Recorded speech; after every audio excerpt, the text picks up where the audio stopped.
When Hana was a sophomore in college, she fell in love with a mysterious man. Later, she found out that he was a werewolf. Not long after, she unexpectedly became pregnant. To avoid unnecessary trouble, Hana decided to teach herself everything about pregnancy and childbirth at home. Her husband would often go hunting in the wild to bring back nutritious food for her. Fortunately, everything went smoothly, and Hana eventually gave birth to a werewolf boy and girl. She thought the four of them could finally live a happy life together, but that happiness didn't last long. One day, her husband died unexpectedly, and his lifeless body was heartlessly tossed onto a garbage truck. No matter how loudly Hana cried out in the pouring rain, she never got the chance to say goodbye to him. Staring at the photo on his driver's license, Hana made up her mind to raise the children on her own. But raising two children alone was no easy task for a young college student. Hana had no experience with parenting, and her children weren't like normal human babies, so she couldn't even talk to other mothers about it. She could only rely on books to learn how to be a mom.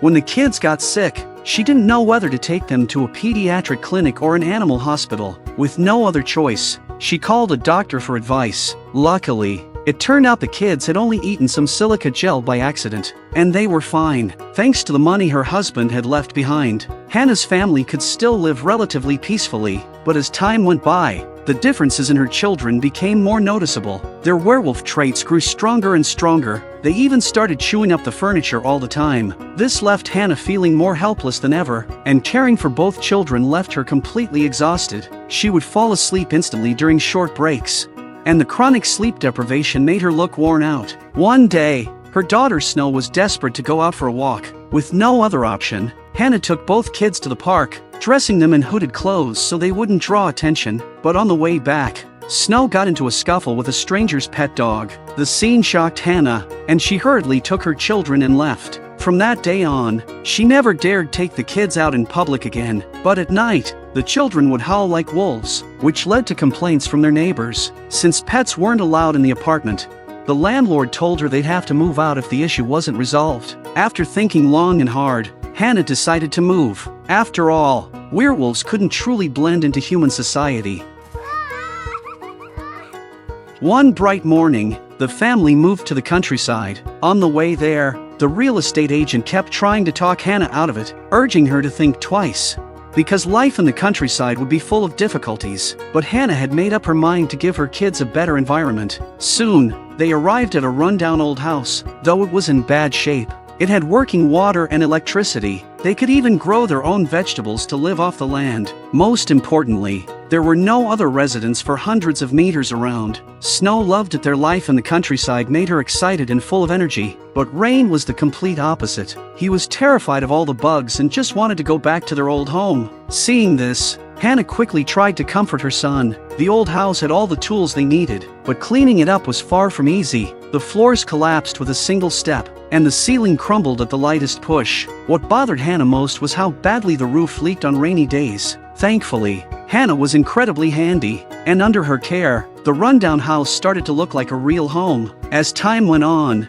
Hana's savings started to run low, so she decided to grow her own vegetables. She bought lots of books about gardening from the bookstore, and during this time, she also told her children stories about werewolves. The stories were about two werewolf children. Whenever they transformed into wolves, they would scare all the other kids away. Hana used these stories to teach her children. She told them never to turn into wolves in front of others. For the kids, storytelling was far more effective than strict warnings. Soon, they began planting vegetables, but simply following the instructions in books ended in failure. So Hana had to start all over again. Right then, Rain came crying to her, with scratch marks on his face from a raccoon. Hana had to take care of his wound first. Snow then mocked his little brother for being too timid and getting bullied. After this incident, Hana gave it a lot of thought. She realized that raising them like human children might not work. At that moment, she regretted never asking her husband more about how to raise werewolf kids, so she started studying wolf behavior, and she even took her children into the mountains to hunt.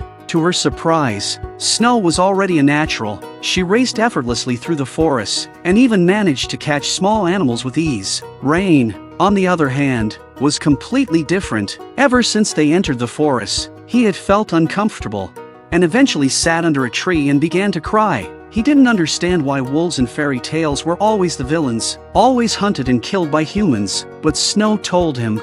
She really liked wolves, and she saw them as friends. Their mother's words made Rain see things in a new light, but when they got home, they found that all their crops had withered. An elderly man named Narasaki, who had been watching over Hana for some time, finally decided to lend her a hand. The next day, following Narasaki's instructions, Hana retilled all the soil. Days passed one after another, and Hana was exhausted every single day, but she never dared to slack off. Luckily, her hard work finally paid off. Soon, 2 more neighbors came by. They took Hana to pick out vegetable seedlings and guided her step by step on how to plant them. As time went on, more and more neighbors came to visit. They were deeply impressed that Hana had managed to persevere. Most young people wouldn't choose to return to the countryside to live. Their kindness gave Hana a warmth she had never felt before. Harvest season arrived before long, and Hana's efforts finally bore fruit. To express her gratitude, she brought freshly harvested potatoes to visit her neighbors, but everyone was complaining that their own potatoes had been ruined by wild animals. In the middle of the conversation, everyone realized that Hana's potatoes were the only ones untouched by animals, so they asked her what her secret was. Hana simply smiled in response, but deep down she suspected that Snow might have had something to do with it. All the neighbors looked out for this single mother. When they saw that her refrigerator was too small, they brought her a larger one the very next day. Though Narasaki wasn't good at expressing himself and had a bit of a temper, he was the one who helped Hana the most. That night, Hana looked back on the years, and despite the hardships, her home had finally become a true home. Winter soon arrived, and thick snow covered the ground. The 3 of them jumped into it and played without a care. Later, they headed into the wild. Snow and Rain completely let loose, sprinting across the snowy fields with wild joy. Since becoming a mother, Hana had never felt this happy. Eventually, the 3 of them collapsed into the snow, completely worn out. But as they were leaving, Rain was drawn to a bird by the riverbank. Acting on his wolf instincts, he grabbed the bird, but slipped and fell into the icy river. In the freezing water, he cried out for his mother, but his strength quickly gave out,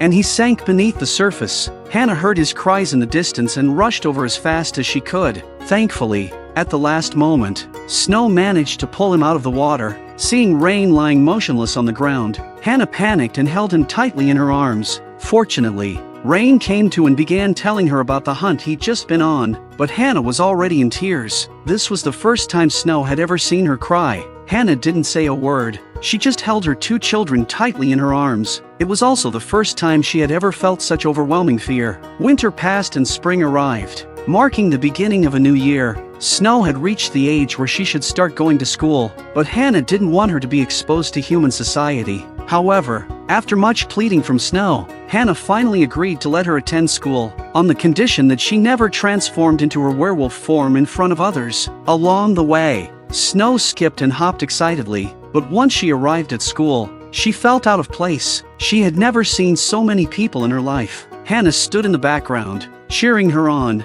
Thankfully, Snow adapted quickly and became good friends with her classmates within just a few days. Meanwhile, Rain followed his mother into the forest every day. He wanted to learn more about how wolves lived. To support him, Hana applied for a job at the zoo. With the help of a coworker, they got to meet a real wolf. Hana asked the wolf how young wolves grew up, but received no response. Still, she wasn't about to give up. She planned to keep working while learning about nature and its rhythms, so she could share that knowledge with her son. As time passed, Snow's time at school became more difficult. She liked wrapping snakes around her hands and collecting animal bones and carcasses. Even though she meant no harm, the other students just couldn't handle it. Back home, Snow told her mother about it, and Hana couldn't help but laugh. That night, Hana stayed up sewing a little dress for her, hoping it would help her blend in better at school. Soon, Rain was also old enough to go to school, but he was completely different from Snow. His introverted personality made it hard for him to make friends, and he was often bullied by older kids. Every time, it was Snow who stood up for him. Time flew by. Rain quickly reached the 3rd grade, and Snow had grown quite a bit taller. But Rain, who struggled academically, often skipped class. He would always go find that aging wolf, and frequently wandered off alone on outdoor adventures. One day, a new boy named Fuji transferred into Snow's class. Fuji was very intrigued by Snow. He said he could smell an animal scent coming from her. From then on, Snow started acting like a completely different person. She deliberately avoided Fuji. Fuji was confused. Other classmates told him that Snow used to be very cheerful. Fuji figured he must have done something wrong and tried to talk to Snow about it, but Snow didn't want to see him. Eventually, Fuji's persistence led to a confrontation. In a moment of panic, Snow knocked him to the ground. She couldn't suppress it any longer. She transformed into a werewolf. The school quickly called in both sets of parents. Fuji had a scratch on his ear, but Snow remained silent. Hana urged Snow to apologize, but Fuji's mother was aggressive and refused to let the matter go, creating a tense atmosphere. Just then, Fuji suddenly spoke up, saying it wasn't Snow who hurt him, it was the wolf. Hearing that from Fuji, his mother decided to drop the matter. After school, Snow felt wronged and cried loudly in the car. Hana could only hold her tightly in her arms, but when they got home, they saw that Fuji had left behind some study materials, and then quickly ran away. In the days that followed, Fuji kept dropping things off, but strangely, the two of them always seemed to avoid seeing each other. Until one day, when Hana took the chance while Snow was out to invite Fuji into their home. She even brought up the incident where Snow had hurt him, but Fuji insisted that the wound had been caused by the wolf. Hana was grateful for what he'd done, and curiously asked if he hated wolves. Fuji immediately said no. The next morning, just as Snow was about to head to school, she saw Fuji standing at the door. He had come to make peace, even showing the still healing scar on his ear. Feeling guilty, Snow happily accepted his gesture. Under Hana's watchful gaze, the two made up. At that moment, Rain was also preparing to go out. He said he was going to visit his teacher, but the direction he headed wasn't toward the school. Curious, Hana decided to follow him. Turns out Rain's teacher wasn't human, but an old fox. The fox was also the guardian of the forest. Under the fox's guidance, Rain had learned many survival skills. He had also witnessed natural wonders he'd never seen before. For a moment, Hana felt like he had grown up, like he had developed a unique understanding of the natural world. He even invited Snow to join him in the forest and learn these skills, but Snow believed that they were humans and should go to school instead. The two of them disagreed and started to argue. Their argument escalated into a physical fight in their werewolf forms. They didn't stop until both were covered in scratches and bruises. Hana looked at a photo of her late husband. She didn't know what to do, because both of their choices were right. In the days that followed, Rain ventured into the mountains more and more often. He told Hana that the old fox had been injured and didn't have much time left. He wanted to take over the role of guardian of the forest, but Hana opposed the idea. The next day, Rain pleaded with his sister to stay home and take care of Hana, but Snow didn't take it seriously and headed off to school. The Weather Bureau reported that a major storm was expected over the next few days, so Hana and Rain began preparing in advance.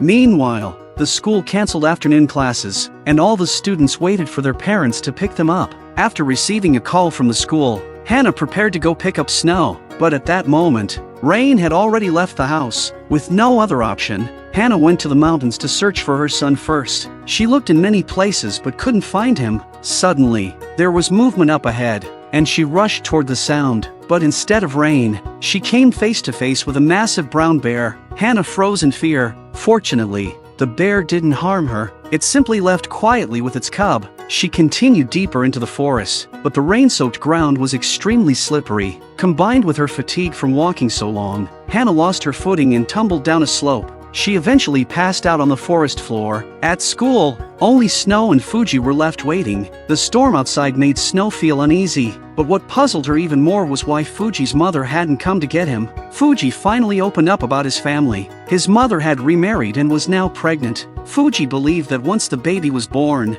she would abandon him. Snow suddenly felt a sense of sympathy, but Fuji didn't seem to care. He thought he could live just fine on his own. She admired his confidence and the way he spoke his truth without fear. After a long silence, she transformed into her werewolf form, but to her surprise, Fuji showed no fear at all. Turns out, Fuji had known her secret all along. He promised to help her keep the secret. Meanwhile, Hana remained unconscious, but in her mind, she found herself in a field of flowers. Her husband appeared there as well. After all this time apart, they embraced each other with deep longing. In that moment, Hana felt pure happiness, but when her husband brought up the children, she suddenly remembered Rain was still missing. Her husband reassured her that Rain would be fine, because he had already grown up. Unlike Snow, Rain had chosen to return to nature. He gently carried Hana down the mountain, then turned and walked away without looking back. Hana woke up and called out to her son with all her strength, but Rain had already transformed into his wolf form.